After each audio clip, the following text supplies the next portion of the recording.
This is Paul Burnett interviewing Bob Freas for the Global Mining and Materials Research Project for the Business Series at the Oral History Center. And we're talking today from the SME conference at the Convention Center in Denver, Colorado.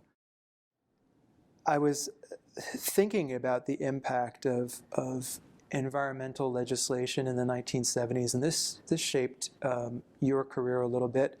And it's an interesting case where environmental regulation actually stimulated demand for a mine. Yes, it did. Obviously, when we, as I said before, with the passage of the new air standards, the clean air standards in 1971, that really generated a new market, if you will, for lime and limestone both. In fact, at that point in time, when you were looking at new scrubber technology, there were about 3 or 4 different kinds of scrubbers, depending on what kind of reagent material you wanted, that would develop in the process. So you could have a wet limestone scrubber, you could have a wet lime scrubber, you could have a dry lime scrubber. You didn't have a dry limestone scrubber, but you could have a dry limestone scrubber, lime scrubber. Or there were some alternate technologies, such as using nacalite or some other minerals in the process. And there was also fluidized bed combustion, which at that point in time was for small industrial boilers. For instance, a university might have their own power plant. They might use a fluidized bed where you literally, when you say fluidize, you're forcing air up through the fuel. So you have coal that's in suspension, if you will, or floating on a bed of air. And you mix the limestone in it so that the limestone is literally being calcined, if you will, during the time that the coal is being burned. So in the off gases, you got this calcium coming off and intermingling with the sulfurs in the air, and as a consequence, you get a clean air technology. That was one of the clean air technologies, and then you're looking at, but on the bigger scale, because utilities were the big issue with the new clean air standards. Right. Was whether you're going to wet scrub or you're going to dry scrub. That, interestingly enough, was one of the areas where I ended up making some impressions, and I think it's because of my own personality more than anything else, with our sales group, that I began to be involved in a little bit of sales and marketing along the way. I like to talk, but I love people. Right. And our sales guy had a lot of sales experience, but he didn't have a lot of, and he'd sold for chemical companies, but he didn't have a lot of experience in terms of what we were doing. And we were in front of a client this one time making a presentation, and I'd asked him, I said, why don't we take a Pepto-Bismol, it's a little Alka-Seltzer, Alka-Seltzer tablet with us. And we're making this presentation to this customer. And I said, and I kind of taken the lead in the conversation. And we had a couple of glasses of water. Everybody had a glass of water, and it was in a glass. And I took 2 of the glasses of water and I put them in front of me. And I said, here's why you need to buy our product. I said, I took the Alka-Seltzer. I said, what do you happens when you put lime in water? And lime has a violent chemical reaction with water because it has a great affinity for water, and you'll have a temperature increase of 30 or 40 or 50, 60 degrees in a minute or less. So you have this great temperature gradient. It's an exothermic reaction. And the Alka-Seltzer, I mean, it bubbles up, and it looks like it's doing something. Right. And I said, this is Alka-Seltzer, but this is what happens. The lime gets involved chemically with what's going on. And I said, what happens when you put limestone into and I had a rock with me. I said, I put it in. I said, you get a wet rock. The customer said, I hadn't thought about that. And our salesman looked at me afterwards and he said, where did you come up with that? I said, I don't know. It was just there. But it was one of those things, and as a consequence, I started making more and more sales presentations with our folks along the way. Right. But that gets away from the question you asked about the environmental thing. So the environmental regulations were creating a market. But the bigger picture was that, if you remember, it was in the late 60s when we had our first Earth Day. Yeah. And so it was kind of in that period that the general populace of the United States was beginning to become more aware of environmental concerns. I took a class of ecology as an undergraduate. So I took this ecology class I graduated in college in 1962. So I probably took this class in 1961. There were 4 of us in the ecology class. Yeah. Now you can't get in an ecology class. You have to sign up well in advance and be an upperclassman to get in. Yeah. But so the whole mantra, if you will, of the public's image of environmentalism. Well, environmentalism, and I'm not trying to be critical of the environmental organizations, but the whole thing is everything is like a pendulum. Yeah. It goes from no knowledge all the way over to the other side of the spectrum as you go with it. And what we've seen over the years is people started going to work for environmental agencies, and the environmental agencies were working with industries. Yeah. They partnered with you, and you were working together. And the people that came into that had a passion for that environmental work that they were doing. They had good, solid backgrounds, whether they were in chemistry or whatever it may be. They came into that, and as they worked with industry, we developed partnerships and we worked together. How do you reclaim the line better? I grew up in the eastern part of the United States, and we had a lot of acid mine drainage from the coal mines. How do you water treat that? How do you clean up those waters so you can grow, fish can survive in those streams? And the coal industry was working with the environmental agency. The Pennsylvania Department of Environmental Protection was a very proactive organization working with those organizations. Fast forward, what's unfortunately happened is, as we've gone on, the agencies have grown. And as agencies grow, you have to populate them. And you don't have the best and the brightest necessarily in those agencies anymore. And I'm not trying to knock any one of those agencies, but what happens is just the natural dilution effect. Because what happens, the guy who comes in or the gal who comes into that environmental agency, whether it's Colorado EPA or Pennsylvania EPA or wherever, if they're really, really sharp, somebody outside is going to be looking for them. Somebody is going to be recruiting them. And so what happens is these agencies lose the best people they've got. And now you've got a young man or a young woman who is very idealistic in terms of what's going on in the environmental world, with a great deal more authority than they have any idea that they've got. Talking to people who've got 20 years experience in an industry and telling them they've got to operate this way.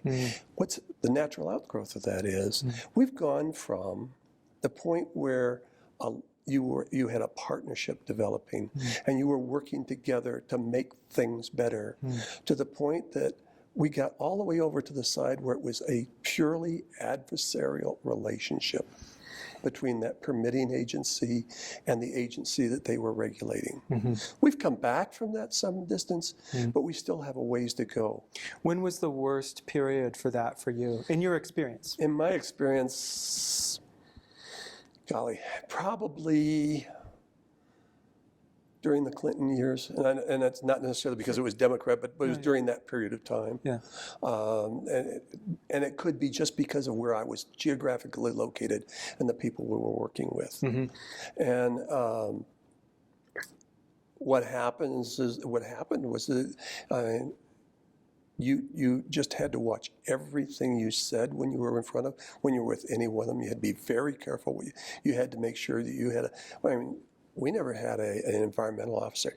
Every company I've worked with since then, we've had an environmental, and the agency guys come in, he works with the environmental guy. He doesn't even work with the president of the company or the director of operations or anything else, because he knows the language he's got to say. He knows the right words that he's got to say. Right. He knows his regulations, A, B, C, D, et cetera. Gotcha. So It's unfortunate. We don't need to be in that adversarial relationship.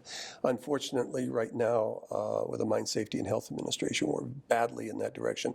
But that's a political thing, because the political environment we're in right at this moment in time, regulatory agencies are being used as a stick to beat us with, as opposed to working with us. Good, bad, or otherwise, that's a fact. That's the way life is, okay? Right.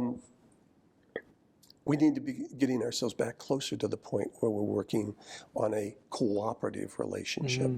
The other thing that happened during that period of time is you have a lot of environmental organizations which become advocacy organizations. And their influence has grown over the years. And I have to be careful how I say this, because I don't want to be throwing rocks at anybody, but the reality is, as a nation, as a people, and I take the cross-section of the United States, whether we're talking people in 20 years old, 30 years old, 70 years old, if you look at the population in the United States, we're basically scientifically illiterate.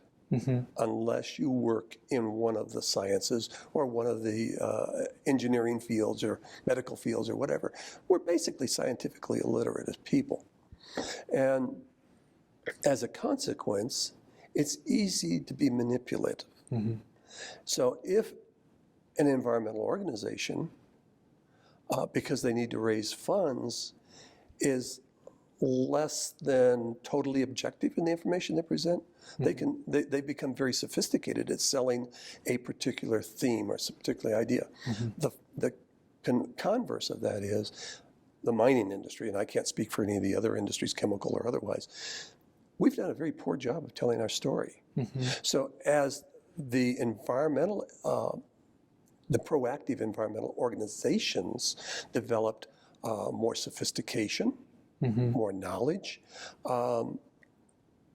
they're selling their story over here, and their story has clearly got a bent toward their side of the story.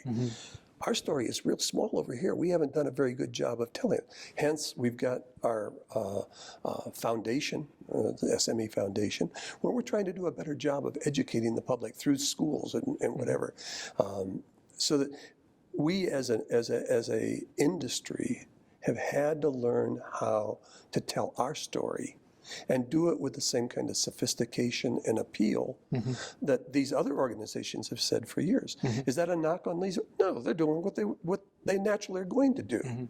It's a knock on ourselves because we didn't learn faster. You go to the webpage of any one of the big mining companies now, even your construction aggregate people. You don't have to be talking about a Newmont Mining or Caterpillar or Barrick. You could be talking about Vulcan Materials or Martin Marietta, any of these others across the board. Big companies, little companies. If they've got a webpage, they almost always have an education page. Let's educate the public. And they have linkage on it to connect people to valid information.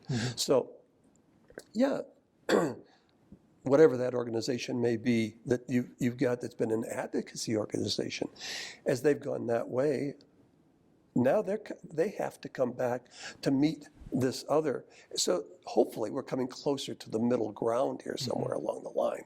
Because at the middle ground is where you've got to have, we as an industry have had to learn that you've got to make compromises. You can't have everything the way you want it to be.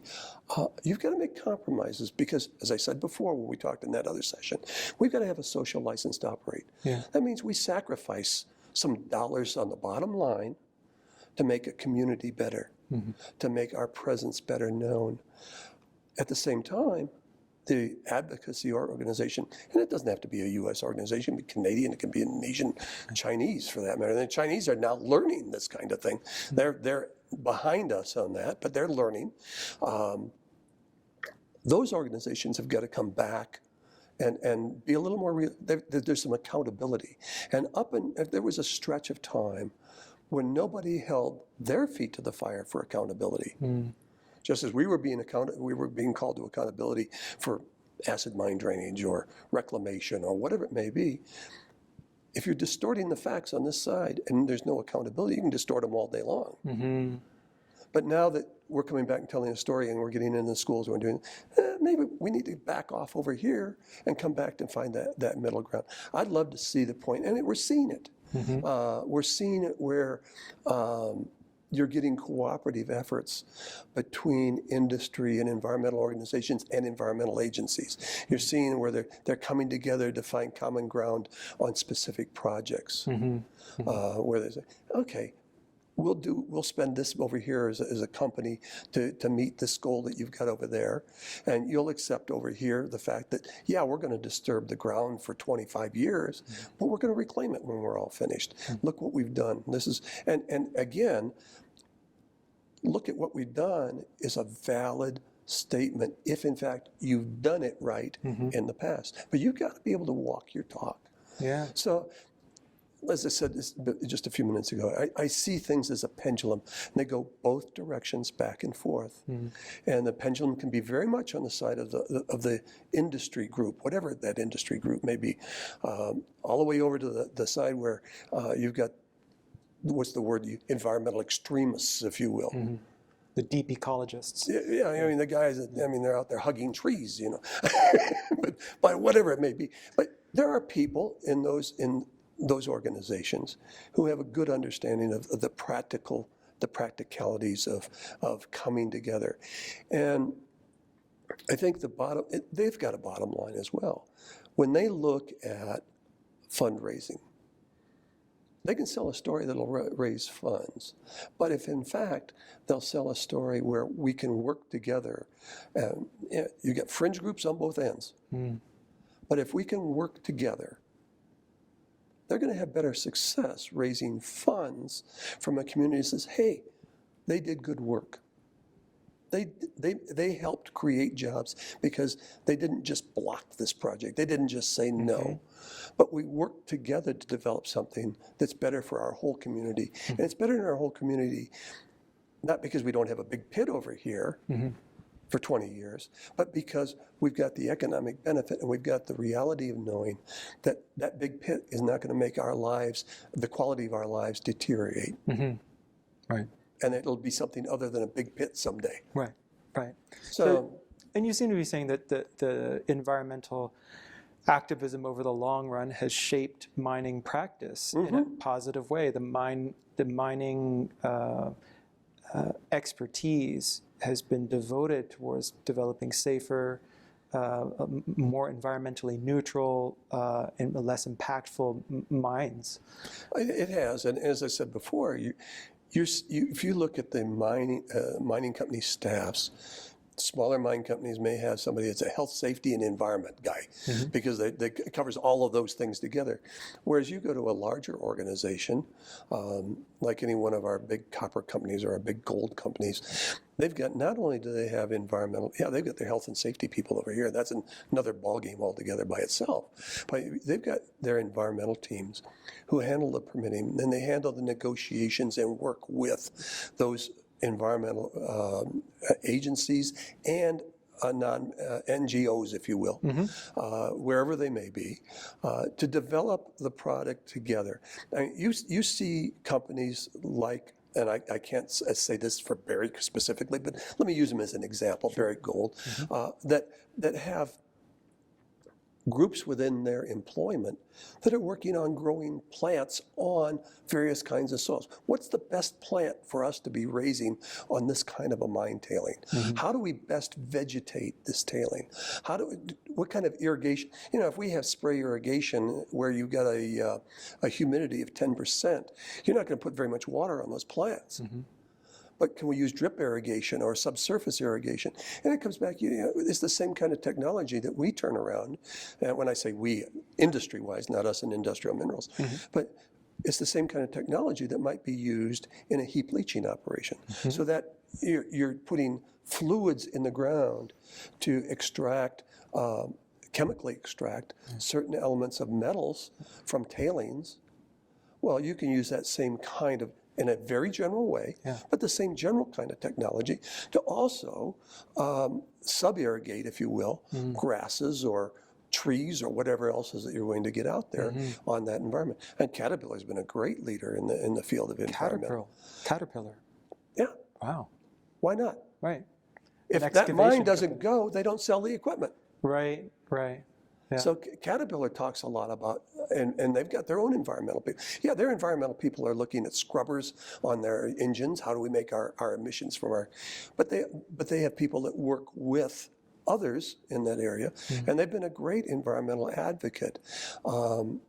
They've presented some super videos that go out to school kids that talk about the environmentalism in terms of how the mining industry approaches environmentalism. Are they growing the plants? No, they're not. They're not growing plants over here like somebody else might. But at the same time, they've partnered with their customers, which are the mining companies, and trying to get that message out that of what the environmentalism is all about. You cannot operate today in an environment where you have that doesn't work. Right. You've got to be a partner with your community. That is an enormous change from when I started in my career. And you had companies. Yes, you absolutely had companies that you know what those companies were? They were the moms and pops. They were the folks that lived in that community. And there was mom and pop operations. They could show up they don't want to go in the grocery store and have somebody say, "You snake." That's not how they want to go. They want to go to church on a Sunday morning and be accepted as part of their community. And so they took responsibility for what they're doing. Well, that mom and pop responsibility now is gravitated upwards to the corporation level, where we have to have that license to operate. Right. We have to be part of the community. We have to have that credibility. And that's an enormous change that's happened during my career to see that happen as we've gone along. When do you think was the high point of collaboration with the EPA and the I don't think it's been reached. Yeah. I don't think it's been reached. Well, you mentioned that at first, they were working to the mining companies and regulatory agencies were working together to craft reasonable legislation, and then it went off the rails at a certain point. It did, but and it's coming back to some degree. Depends on which aspect of it you're looking at. You've got a couple of things at play that skew that whole ball game, irrespective of what intent is over here. Right. Okay. One of those is politics, obviously. If this administration over here happens to be pro-business and they want their agencies working with business, that's great. If this administration over here says, no, we're anti-business, we see business as being that big black guy or big bad guy that fouls the environment, then they're going to use the agencies as a whip against you. Right. So there's a certain amount of that comes in. Now, I grant you that those people that are within those agencies they're going to do their job, irrespective of what administration's in place. Sure. But it's the senior people in those agencies that set the pattern, that set, this is what our priorities are. This is where we're going to go. So each administration does have some amount of influence on that. But again, coming back to when's the high point? The fact is that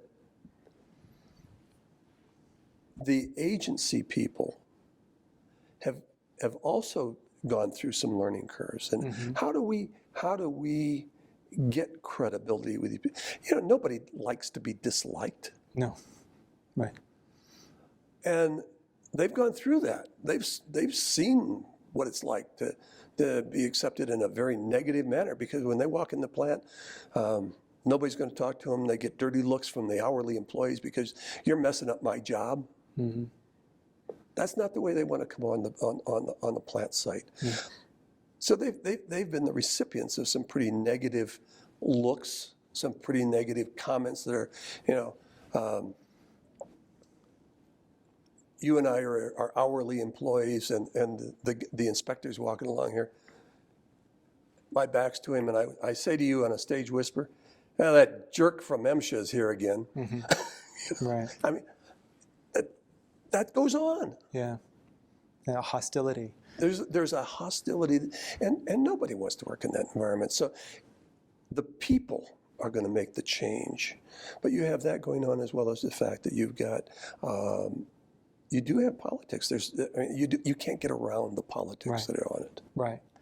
Yeah, it seems like, I mean, the story that I've read about and talked to some people about is that when the EPA first started regulating the industry, that nobody knew what a reasonable threshold was for X, and so they had to kind of there was a learning process on both sides, and that worked for a while to sort of determine limits. What can the, if you say there's a zero threshold for this, then the mine can't operate. Okay, well, what can we then do to have an acceptable limit on X? And that's part of the whole reason for having public hearings and having a period of time when the regulation, their proposed regulations are vetted and have a chance for industry and other agencies to come back and talk about them. And that's healthy. What's not healthy is when an agency proposes something because of political motivation, and they make an extremely short vetting period, or they just completely ignore all the comments. We're going ahead with this because this is our political agenda to go here. And that's not just this current administration. It's administrations up and down the board. Well, I want to ask one more question about that that's directly related to your expertise in scrubbers, because recently there's a new set of policy guidelines or regulations, in fact, on the coal mining industry to reduce emissions by 30% in the next 20 or so years. There's a difference because the scrubber legislation was really aimed as much as at acid rain. So you were trying to get the sulfurs and the particulates, the visible plume. You were getting the particulates out of the air, and you were getting the sulfur gases out of the air to reduce acid rain or the impacts of acid rain along the way. What you're talking about now is a different thing altogether, because now we're talking about lead and mercury, but that's not really the big issue. The big issue is CO2. Yeah. What are you going to do with carbon emissions? Well, there's quite a debate with whether or not all of the hype on global warming is right or wrong. Is it valid? Is it not valid? And are the regulations, and the regulations the coal companies are being faced with right now, and the recent EPA edicts that have come out, have all been oriented toward carbon emissions. That's a totally different animal than the sulfur gases and the particulate matters that we were looking at in the 70s. So not air pollution, but a recent reclassification of carbon emissions as a kind of pollutant. As a pollutant. Which it wasn't before. It wasn't before. Carbon it was never even considered as a pollutant. Now carbon is considered as a pollutant, regulatable pollutant, or regulatory pollutant. And so what you're looking at is a completely different scenario from what you were looking at in the 70s when we talked about scrubbers and we talked about the sulfur emissions. So it's an apples and oranges game. Okay. Because it sounds like the administration wants to strongly encourage the replacement of coal plants instead of incremental, because the kind of it's analogous to the kind of work that you were doing was facilitating adjustments to existing operations. Right. But this is policy that's geared to getting rid of older plants. It's geared to getting rid of carbon-based pollutants, if you will. And if I can be so bold as to say so, what you've got is, and we talked about it before, my example again of the pendulum, the current administration we have is way over on this side in terms of environmental extremism. They are not scientifically astute people. They're going with the most stringent regulations they can come up with because they see that whole thing in that perspective. That we've got to bring that back to where there's some common ground between us. We can't, the coal industry and the utility industry can't hit those kind of regulations. That we don't have technology in place that can hit those regulations. So by virtue of that, means you get rid of this whole, well, you know what? What, 40% of, or 50, 50, I don't know what the specific percentage is, but 40, 50% of our energy, our electricity is still generated by coal. I think it's 50, yeah. Yeah. Yeah. And as a consequence, we can't get rid of all. You're not going to replace it with windmills. And if you're not allowed to permit, or if it's just cost prohibitive to permit a nuclear plant, what are you going to replace it with? You can't do it all with oil and natural gas. Yeah. A lot of the calls these days are for, because countries and more broadly civilizations change their energy mix quite slowly. It takes a really long time to change. The transition from coal to oil was very long. It was many, many decades. Well, let me give you an example of what we're talking about in terms of some of the political things. And this isn't just the Obama administration. Right. It goes back further than that. When you looked at the Kyoto protocols that were called for, and we were supposed to, the Kyoto treaties and all those kinds they were supposed to look at. One of the things those treaties and protocols did, and as far as I know still do, was exempt emerging nations, i.e. India and China. Were you at the keynote session on Monday? No. There was a graph put up on the board, or a chart that would show up on the board, of how many billions of tons of coal are burned in the United States to generate electricity. If I remember the number, it was 13 billion tons a year done for to do electricity. In China, it was 200 times that. In India, it was 5 times that, like 67 or 68 billion tons of coal, or it was more than millions, so it must have been billions. But at any rate, the point of the matter is that the countries that were being exempted are anywhere from 5 times to 200 times more emissions coming from them than there is from the United States. They're exempt from the regulation, and we're not. I got a problem with that. I'm sorry, Mr. Politician, but there's something wrong with this picture. Right. And the argument used to be that the developed industrialized nations need to be leaders in order to, they have to walk the walk and make those changes first, unilaterally. Otherwise, those countries won't follow suit. But given the pace of industrialization in China and India, especially in China, it's hard to, it's difficult to, exactly. to see it that way. It's not, again, you look at this, now you're not talking apples, you're talking apples and onions. So that is those are some, that was, we could continue to talk about that stuff for a long time, but I do want to get a sense of the larger picture of your career. And I would also like you to speak a little bit in general about industrial minerals as an industry and the ways in which it's distinct from hard rock, precious metals mining, and coal mining, energy mining. If you look at minerals, the minerals industry in general, as SME looks at it, you've got energy minerals, coal, oil, gas. Oil and gas, they're minerals. So you get the energy minerals, uranium, if you will.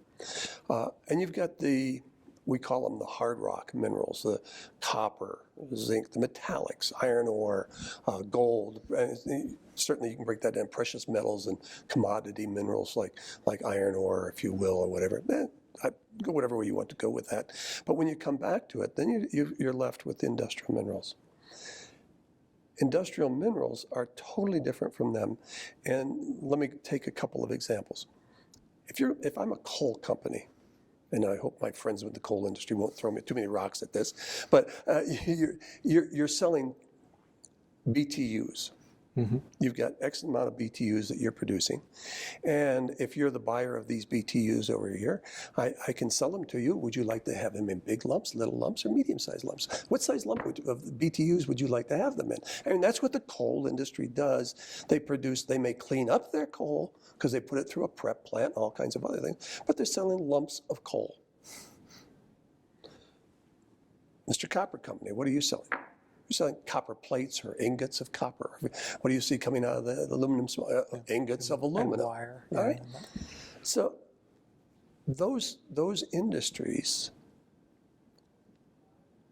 are basically, and I put this in a general form, they do work with their customers to produce things for their customers, but that's a kind of a secondary consideration to what they're doing. When you start talking about industrial minerals, you're talking about an industry that is producing engineered products for their customer application. Now, with that said, you've got to recognize that industrial minerals, and we're called soft rock because we're not here as hard as the other stuff, but it breaks into two kinds of categories. We're lower volume minerals until you start to look at fertilizers, potash, phosphorus, sulfur. Those are industrial minerals, but they're large volume commodity minerals. And again, you're probably just selling a chemical grade and a size that'll work in their application. Certainly in a fertilizer, they've got to have a certain particulate size in order to be able for the chemistry to work with them. So you're working with it. But when you look at the rest of the industrial minerals, you start looking at talc and mica, calcium carbonate, and even silica sands and other things. As industrial minerals producers, have to engineer our products for an end-use application. I mentioned earlier that I'd been vice president of sales and marketing for Franklin. I would go in with our technical people to our customers' plants, would look at their operation, would sit down with their people. How do we make our products work better for you? And we would make specific size products for them. Now, we sold a lot of limestone to the glass industry, and we tried to get them to come to common specs. And within limits, we were able to get most of the glass companies to come to common specs because we were making a product specific for the glass industry. We would do selective mining within our deposit so that we could have very high glass for this kind of glass as opposed to beer bottles. So it sounds almost like batch production. You did a certain amount of that. A better example of an engineered product, we also owned a ball clay company. And we produced, most of your ball clay in the U.S. comes from Tennessee, Mississippi, or Texas. Ball clay is a clay that is literally, because it's got so much plasticity to it, it balls up so it's called ball clay. But ball clay has a very important function as opposed, it performs totally differently than kaolin clays or some of these others. If you're gonna make, let's say you're gonna make a big platter, you're a China company, you're gonna make a big platter. All right, that meat platter or turkey platter, whatever you're gonna have, has got a lot of surface area with a very little footprint. And what you're concerned about, if you're the ceramic producer that's making that platter, is when I've got that raw clay form to make my platter, how do I keep it from having the lips on the ends fall over and droop before I fire it? Well, you put ball clay in because it's stiff and it gives you the structure you want. The biggest industry that uses ball clay is the commode industry, making toilets. Here's a huge ceramic body. Can you imagine if it just slumped when you made it? And your average toilet is like 35 to 40% ball clay that's in there to hold its shape until it's fired. All right. So you're selling ball clays for a variety of different manufacturers, for a variety of different, whether it's China production or something else. the company I worked for, and this is common to the other clay companies, but we had a clay mineralogist working for us, and he would go out when we drilled out the deposits, and to even me as a geologist, it looked like a lot of clay, and yeah, that's a little lighter gray, a little darker gray, and whatever. But he looked at it in terms of its ceramic forming properties, if you will, because he's a clay mineralogist. And when we would mine it, we would mine these individual horizons of clay, and each one had a name. Jason would name each one of these as we went. And when we bring them into a clay barn, we'd stack it here and stack it here and stack it here and stack it here. So we had 29 different clays that we would mine. And for this ceramic company over here, it might be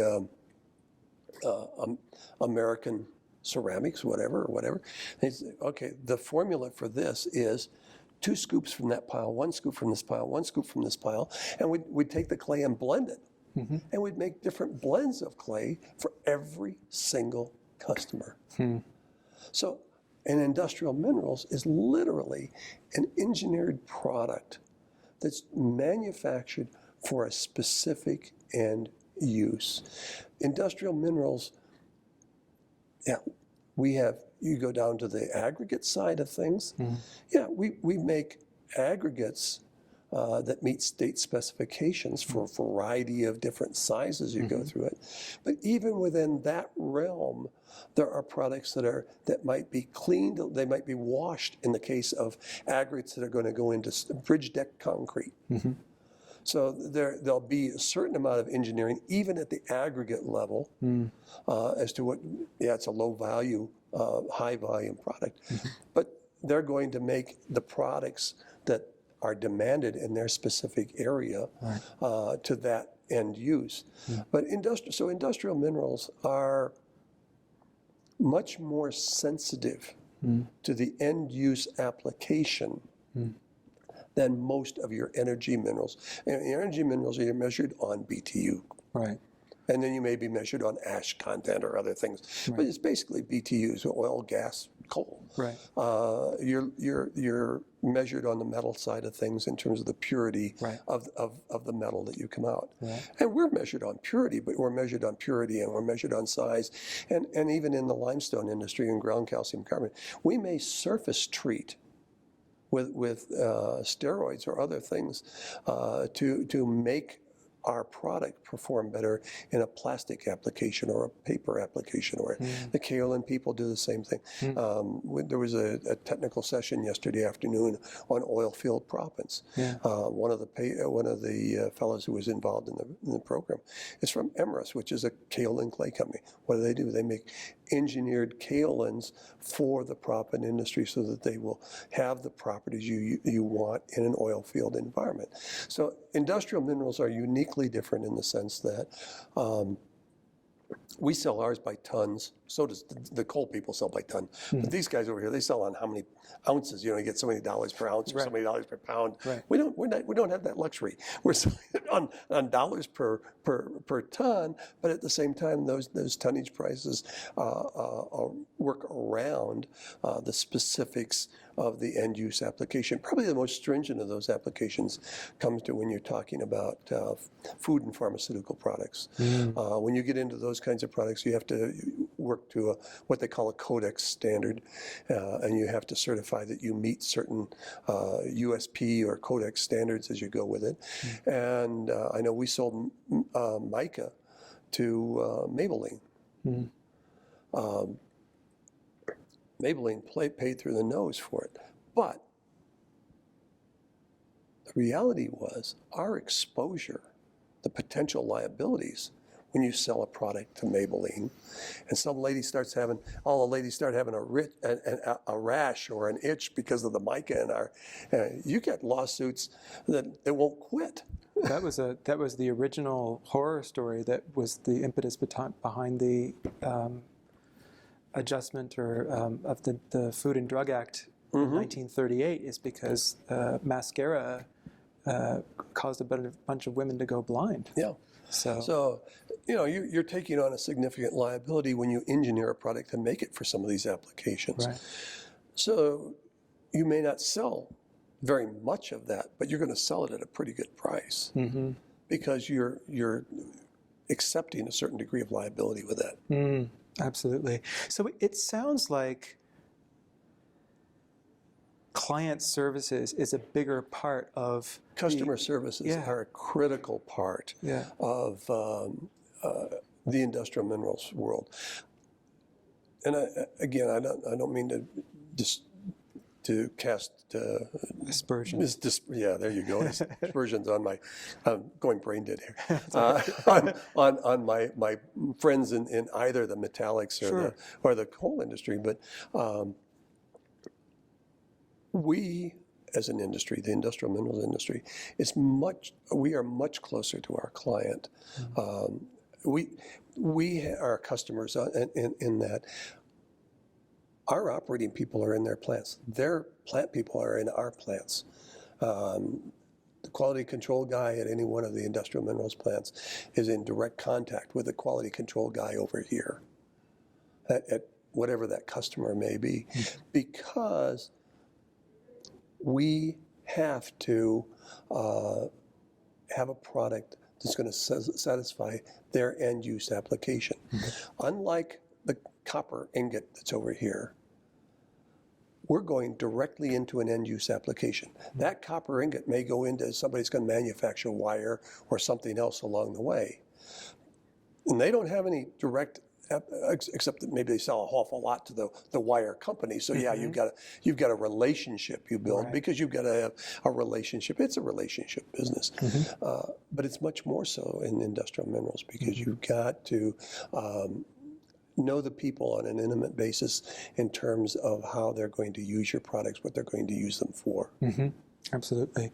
And it also sounds a little bit like material science. Yeah, there's certainly some of that involved. You're engineering the product. You might have not just a single mineral, but a compound. You might have, you're bringing together a couple of different elements in various percentages. I said steroids before I meant stearates. Stearates, okay. STEAR. Yeah. So you might have a calcium stearate that you're putting on your product, but whether you're Franklin or Emrys or any one of the companies that are saying calcium carbonate, which is of course where I spent my majority of my career was calcium carbonate. We all had our R&D guys. So we had that guy, he may be a PhD that's dealing with these people over here to try to help our people engineer a product for their end use. Well, thank you. That's a great introduction to this general world that you inhabited for so long.